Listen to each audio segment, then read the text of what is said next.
എല്ലാവർക്കും നമസ്കാരം. ഞാൻ സരിത മഹേശ്വരൻ. ഇന്ന് ശ്രീകൃഷ്ണവിലാസ മഹാകാവ്യത്തിൻ്റെ 7ാമത്തെ സർഗത്തിലെ 15, 16 എന്നീ 2 ശ്ലോകങ്ങളാണ് നമ്മൾ പഠിക്കാൻ പോണത്. 2 ശ്ലോകങ്ങളിലും വസന്തമാലിക വൃത്തം തന്നെയാണുള്ളത്. ഭഗവാനും ഗോപസ്ത്രീകളും തമ്മിലുള്ളതായ വിലാസങ്ങൾ അതിനെപ്പറ്റി തന്നെയാണ് ഇവിടെയും വർണ്ണിക്കുന്നത്. നമുക്ക് ആദ്യം 15ാമത്തെ ശ്ലോകം നോക്കാം. നളിനീദളതാലവൃന്ദവാതൈശമയന്നേ വരതിശ്രമം പ്രിയാണാം യമുനാപുളിനസ്ഥലേഷു നിന്യേ രജനീരുജ്വലചന്ദ്രികാവദാത. ആദ്യം പദച്ഛേദം പറയാം. നളിനീദളതാലവൃന്ദവാതൈഃ ശമയൻ ഏവ രതിശ്രമം പ്രിയാണാം യമുനാപുളിനസ്ഥലീഷു നിന്യേ രജനീഹി ഉജ്ജ്വലചന്ദ്രികാവദാത. ഇവിടെ രതികേളികളൊക്കെ കഴിഞ്ഞിട്ട് ഭഗവാനും ഗോപസ്ത്രീകളും കൂടിയിട്ട് വിശ്രമിച്ചത് എങ്ങനെയാണ്? നാരായണീയത്തിലൊക്കെ നമ്മൾ കണ്ടതായ രാസക്രീഡയുടെ ചില ഭാഗങ്ങളുമായിട്ടൊക്കെ ഇതിന് സാമ്യമുണ്ട്. അതായത് ക്രീഡകളൊക്കെ കഴിഞ്ഞതിന് ശേഷം വെള്ളത്തിലിറങ്ങിയിട്ടുള്ള മറ്റു ചില ജലക്രീഡകള്, അതിനുശേഷം നദിയുടെ തീരത്ത്, കാളിന്തി നദിയുടെ തീരത്തിരുന്ന് വിശ്രമിച്ചു എന്നൊക്കെ നാരായണീയത്തിൽ വിസ്തരിച്ച് പറയുന്നുണ്ട്. ഇവിടെ അതുപോലെ തന്നെയാണ് യമുനാപുളിന സ്ഥലങ്ങളില് രാത്രിയൊക്കെ രതിക്രീഡകളൊക്കെ കഴിഞ്ഞിട്ട് യമുനാ നദിയുടെ തീരത്തൊക്കെ വിശ്രമിക്കാൻ പോയി എന്നുള്ളതാണ് ഇവിടെ പറയണത്. അപ്പോ വർണ്ണിക്കുകയാണ്. യമുനാപുളിന സ്ഥലീഷു സഹ് കൃഷ്ണ, ആ കൃഷ്ണൻ യമുനാ പുളിന സ്ഥലികൾ, അതായത് യമുനയുടെ പുളിനം, യമുനയുടെ തീരം, ആ സ്ഥലത്ത്, അതായത് യമുനാ തീരത്തൊക്കെ ഇരുന്നു കൊണ്ട് യമുനാ പുളിന സ്ഥലീഷു, നല്ല പുളിനം എന്നുള്ളത് കൊണ്ട് ഈ മണൽത്തിട്ട എന്നാണ് അർത്ഥം, സൈകത പ്രദേശം എന്നർത്ഥം. അപ്പോൾ താമര പൊയ്കയൊക്കെ ഉണ്ട്, അതിന്റെ തീരത്തുള്ളതായ, അതായത് താമര പൂക്കളൊക്കെ ധാരാളം വിരിഞ്ഞു നിൽക്കുന്നതായ നദിയാണ്. അതിന്റെ തീരത്ത് ആ മണൽത്തിട്ടയിലൊക്കെ ഇരുന്നു കൊണ്ട്, അതാണ് യമുനാപുളിന സ്ഥലീഷു നളിനീദള താലവൃന്ദൈഃ പ്രിയാണാം രതിശ്രമം ശമയൻ ഇവ. അവിടെ എല്ലാവരും കൂട്ടുകൂടിയിരുന്നിട്ട് കൃഷ്ണൻ എന്താ ചെയ്തത്? നളിനീദളങ്ങളാകുന്ന താലവൃന്ദങ്ങൾ, നളിനീദള താലവൃന്ദം, താലവൃന്ദം എന്ന് പറഞ്ഞാൽ വ്യജനം, വിശറി എന്നർത്ഥം. അപ്പോ വിശറിയായിട്ട് എടുത്തിരിക്കുന്നത് എന്തിനെയാണ്? താമരയുടെ ഇതളുകള് അല്ലെങ്കിൽ താമര ഇലകളാണ് എന്നും വേണമെങ്കിൽ പറയാം. ഇവിടെ നളിനീദളം എന്ന് പറയുമ്പോൾ സ്വാഭാവികമായിട്ട് താമര ഇതളുകൾ തന്നെയാണ് തോന്നുക. താമരയുടെ ഇലകളും വിശറിയായിട്ട്, അത്ര വലിയ വട്ടത്തിലുള്ള ഇലകളാണല്ലോ, അപ്പൊ അതിനെയും വിശറിയായിട്ട് ഉപയോഗിക്കാറുണ്ട്. അപ്പൊ അങ്ങനെയുള്ള വിശറികൾ കൊണ്ട് നളിനീദള താലവൃന്ദ വാതൈഃ, ആ വിശറികളിലെ കാറ്റിനാൽ, വിശറികൾ കൊണ്ട് വീശുമ്പോൾ ഉണ്ടാവുന്ന കാറ്റുകൊണ്ട് പ്രിയാണാം രതിശ്രമം ശമയന്നേവ, പ്രിയമാരുടെ, ഗോപസ്ത്രീകളുടെ, അവിടെ എല്ലാവരും കൂടി ഇരിക്കുന്നുണ്ട്, അവരുടെ എല്ലാവരുടെയും തന്നെ രതിശ്രമങ്ങളെ, രതിക്രീഡകൾക്ക് ശേഷമുണ്ടാകുന്നതായ ക്ഷീണങ്ങളെ മുഴുവനും വീശി അകറ്റിക്കൊണ്ട്, ശമയന്നേവ, ശമിപ്പിച്ചുകൊണ്ട് തന്നെ, അതായത് വെള്ളത്തിലിറങ്ങി കളിക്കുക എന്നൊക്കെ പറയുമ്പോൾ തന്നെ വളരെയധികം ക്ഷീണം ഉണ്ടാവും, ആ ക്ഷീണങ്ങളെ മുഴുവനും ഇല്ലാതാക്കിക്കൊണ്ട് എന്നർത്ഥം. വിശറി കൊണ്ട് വീശി ആ ക്ഷീണം അകറ്റുക, അതാണ് ഭഗവാൻ ചെയ്തുകൊണ്ടിരുന്നത്. അങ്ങനെ ശമിപ്പിച്ചുകൊണ്ട്, ശമയൻ എന്താണ് ചെയ്തത്? ഉജ്ജ്വല ചന്ദ്രികാവദാതാഹ രജനീഹി നിന്യേ, ഉജ്ജ്വല ചന്ദ്രിക അവദാതാഹ, ഉജ്ജ്വലമായ നല്ല തെളിഞ്ഞു നിൽക്കുന്നതായ ചന്ദ്രിക, ചന്ദ്രിക നിലാവ്, ആ നിലാവിനാൽ കുളിച്ചു നിൽക്കുന്ന, അവദാതാഹ എന്ന് പറഞ്ഞാൽ വെളുപ്പിച്ച, അല്ലെങ്കിൽ നല്ല വെളുപ്പ് നിറം. നിലാവ് പരക്കുമ്പോൾ എല്ലാ ദിക്കിലും വെളുത്ത നിറം ഉണ്ടാവും, എല്ലാ ദിക്കും കാണാൻ പറ്റും. അങ്ങനെ അത്ര ശുദ്ധമായിരിക്കുന്ന, അത്രയ്ക്ക് തെളിഞ്ഞു നിൽക്കുന്നതായ ആ പ്രദേശങ്ങളിൽ ഇരുന്നു കൊണ്ട്, അതാണ് ഉജ്ജ്വല ചന്ദ്രികാവദാതാഹ, ആ പ്രദേശങ്ങള്, അതിന് അങ്ങനെയുള്ള രാത്രികൾ, രജനീഹി, അതായത് നിലാവ് വീഴുന്ന പ്രദേശങ്ങള്, ആ പ്രദേശങ്ങള് രാത്രിയിലാണല്ലോ അങ്ങനെ ശോഭിക്കുന്നത്. അങ്ങനെയുള്ള രാത്രികളെ, ദ്വിതീയ ബഹുവചനം നിന്യേ, നയിച്ചു എന്നർത്ഥം.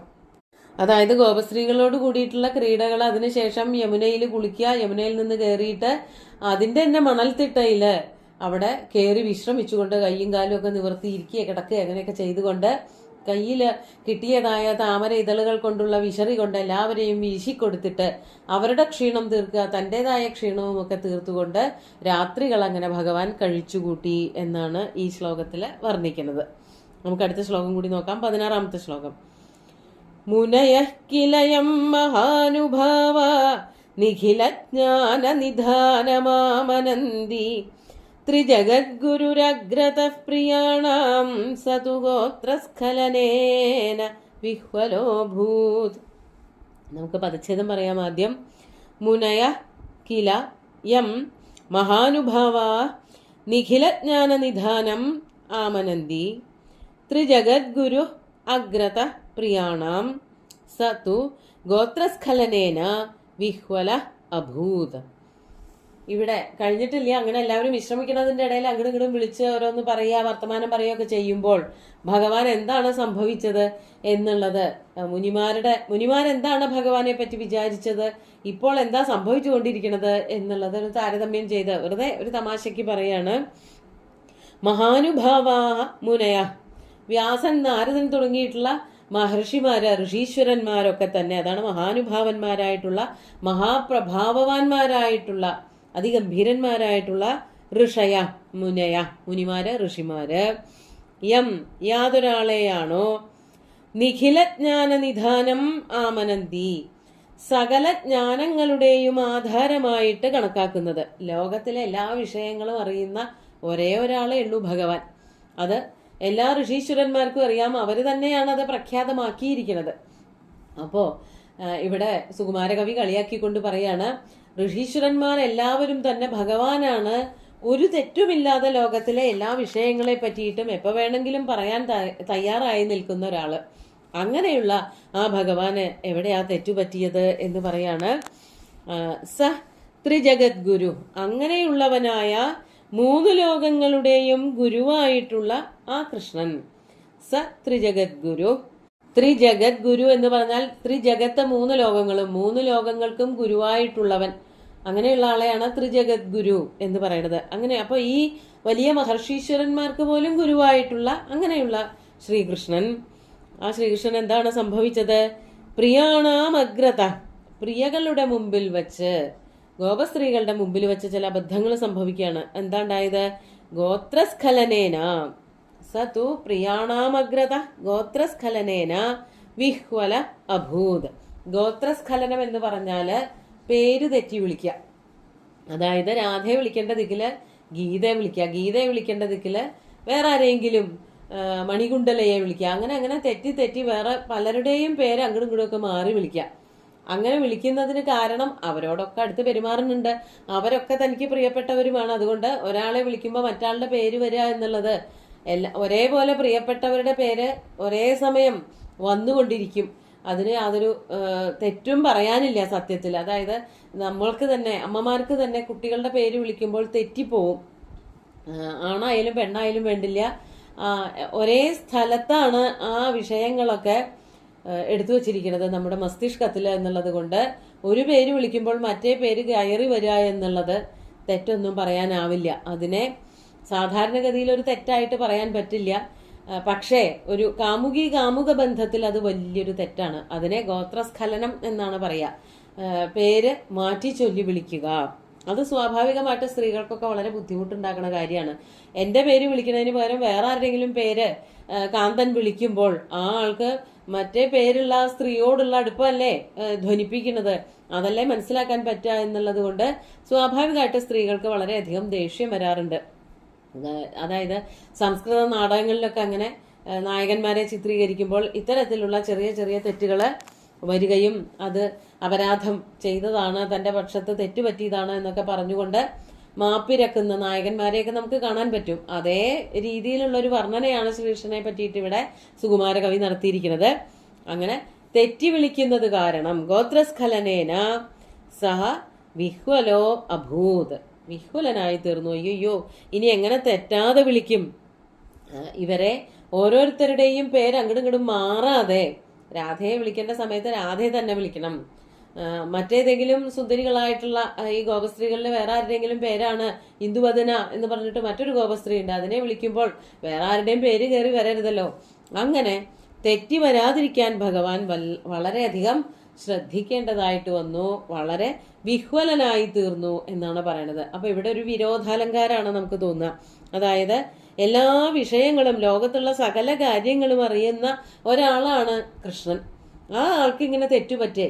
അങ്ങനെ പറ്റാൻ പാടില്ലല്ലോ. എല്ലാ കാര്യങ്ങളും അറിയുന്ന ഒരാൾക്ക് അതാത് സമയങ്ങളിൽ അതാത് ആൾക്കാരെ വേണ്ടതുപോലെ സംബോധന ചെയ്യാനും അവരുടെ കാര്യങ്ങളും പറയാൻ പറ്റേണ്ടതാണ്. പക്ഷേ ഈ ഒരു വിഷയത്തില് ഭഗവാന് ശ്രീകൃഷ്ണന് വന്നതായിട്ടുള്ള ഒരു കഴിവുകേട്, അതായത് എന്തുകൊണ്ടാണ് വന്നതെന്ന് വെച്ചാൽ ഓരോ ഗോപസ്ത്രീയും കൃഷ്ണന് പ്രിയപ്പെട്ടവളാണ് എന്നുള്ളത് കൊണ്ടാണ്. അതുകൊണ്ട് ചില സമയങ്ങളിലൊക്കെ പേര് തെറ്റി വിളിച്ചതുകൊണ്ട് വിഹ്വലനായി തീർന്നു എന്നാണ് ഇവിടെ കവി വർണ്ണിക്കുന്നത്. ശൃംഗാരത്തിന്റെ ഒരു ഭാഗമായിട്ട് സംഭവിക്കുന്നതാണ് ഈ ഗോത്രസ്ഖലനവും അതുകൊണ്ടുണ്ടാകുന്ന വിഹ്വലതയൊക്കെ. നമുക്ക് ശ്ലോകങ്ങൾ ഒന്നുകൂടി ചൊല്ലി നോക്കാം. നളിനീദളതാലവൃന്ദവാതൈശമയന്നേ വരതിശ്രമം പ്രിയാണാം യമുനാപുളിനസ്ഥലീഷു നിന്നേ രജനീരുജ്വലചന്ദ്രികാവദാത മുനയഃ കിലയം മഹാനുഭാവ നിഖിലജ്ഞാനനിധാനമാമനന്തി ത്രിജഗദ്ഗുരുരഗ്രതഃ പ്രിയാണാം സതു ഗോത്രസ്ഖലനേന വിഹ്വലോഭൂത്. അങ്ങനെ വിലാസങ്ങളൊക്കെ ഇങ്ങനെ വർണ്ണിച്ചുകൊണ്ടേയിരിക്കുകയാണ്. സുന്ദരമായിട്ടുള്ള 2 ശ്ലോകങ്ങളും ഭഗവാന്റെ കാൽക്കൽ അർപ്പിച്ചുകൊണ്ട് ഗുരുവായൂരപ്പനെ സാഷ്ടാംഗം നമസ്കരിച്ചുകൊണ്ട് എല്ലാവർക്കും ശുഭദിനം നേർന്നു നിർത്തട്ടെ. നന്ദി.